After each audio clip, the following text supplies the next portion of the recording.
जमीन के नीचे छिपा खजाना जब बाहर आता है तो इतिहास बदल जाता है। भारत की धरती पर ऐसे ही खजाना मिलने की संभावना बताई जा रही और जताई जा रही। ओडिशा, जिसे पहले हम सिर्फ कोयला, लौह अयस्क और बॉक्साइट के लिए जानते थे, अब वही ओडिशा भारत का नया गोल्ड सेंटर बनने की राह पर आगे बढ़ चुका है। दरअसल भारतीय भूवैज्ञानिक सर्वेक्षण यानी कि जीएसआई ने ओडिशा के कई जिलों में सोने के भंडार मिलने की संभावना जताई है। शुरुआती अनुमान में करीब 10 से 20 मीट्रिक टन सोना इस धरती में छिपे होने की संभावना है। लेकिन सवाल यह है कि क्या ये खोज भारत के सोने की पॉलिसी बदल देगी? क्या इससे आयात पर भारत की निर्भरता कम हो जाएगी?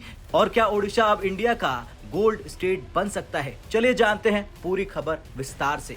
दरअसल भारत दुनिया का सबसे बड़ा सोना आयात करने वाला देश है। हर साल भारत करीब 700 से 800 टन सोना बाहर से खरीदता है। सिर्फ 2023 में ही भारत ने 55 बिलियन डॉलर का सोना आयात किया। लेकिन खुद के उत्पाद की बात करें तो भारत का घरेलू उत्पाद मुश्किल से 1.5 से 2 टन सालाना है। यानी सोने के मसले में भारत पूरी तरह से विदेशी बाजारों पर निर्भर है। इसी बीच ओडिशा से आई ये खबर उम्मीद की नई किरण है। मार्च 2025 में ओडिशा विधानसभा में मंत्री विभूति भूषण जैना ने यह स्पष्ट कर दिया था कि देवगढ़ जिले के अदासा रामपल्ली में सोने का भंडार मिला है। साथ ही सुंदरगढ़, नवरंगापुर, क्योंझार, अंगुल और कोरापुट में भी खोज जारी है और एक्सप्लोरेशन मयूरभंज, मलकानगिरी, संभलपुर और बौद्ध पे चल रहा है। अब सवाल यह आता है कि मिला कितना? दरअसल जीएसआई ने अभी कोई ऑफिशियल आंकड़ा जारी नहीं किया है, लेकिन जियोलॉजिकल इंडिकेटर्स हैं, वे कहते हैं कि यहाँ 10 से 20 मीट्रिक टन सोना मौजूद हो सकता है। और ये खबर हम आपको ईटी के हवाले से बता रहे हैं, जिसका स्क्रीनशॉट आपके सामने है। अब जरा तुलना की जाए तो भारत की सालाना खपत है 800 टन, यानी ये भंडार भारत के इंपोर्ट का सिर्फ 2 से 3% ही कवर कर पाएगा। तो क्या ये मामूली है? बिल्कुल नहीं, क्योंकि भारत के खनन इतिहास में पहली बार इतने बड़े पैमाने पर सोना मिलने की संभावना है।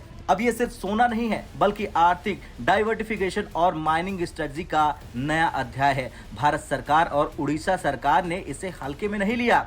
ओएमजी यानी उड़ीसा माइनिंग कॉर्पोरेशन और जीएसआई ने मिलकर एक्सप्लोरेशन को G2 लेवल तक ले जाने की तैयारी कर ली है।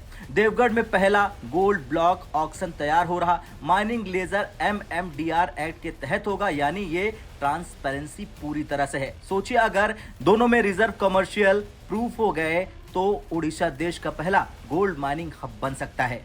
चलिए जानते हैं ये डिस्कवरी कितनी गेम चेंजर साबित होगी। दरअसल माइनिंग से ट्रांसपोर्ट, रोड, बिजली, लोकल सर्विस सब कुछ डेवलप हो जाएंगे। हजारों लोगों को रोजगार मिल जाएगा। भले ही स्केल छोटा हो, लेकिन ये सेल्फ रिलायंस की शुरुआत है। ओडिशा पहले से ही इंडिया का मिनरल हब है। 96% क्रोमाइट, 52% बॉक्साइट और 33% आयरन ओर है। अब गोल्ड जुड़ सकता है। ऑक्शन से राज्य को रॉयल्टी और रेवेन्यू मिलेगा और लॉन्ग टर्म में लोकल इकोनॉमी बूस्ट हो जाएगी।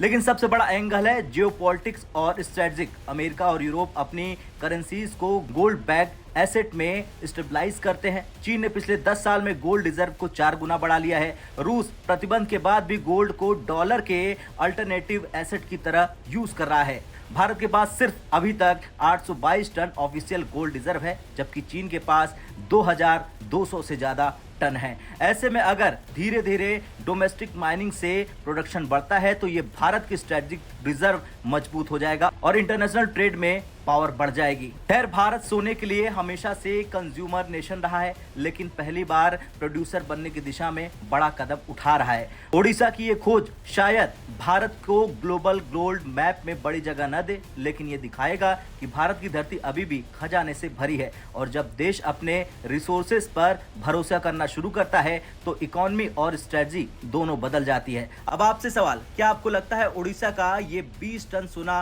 भारत की गोल्ड स्ट्रेटजी को बदल देगा, या फिर ये सिर्फ एक छोटा सा कदम है जो सिंबॉलिक ज्यादा है, प्रैक्टिकल कम है? कमेंट कर जरूर बताएं। जय हिंद।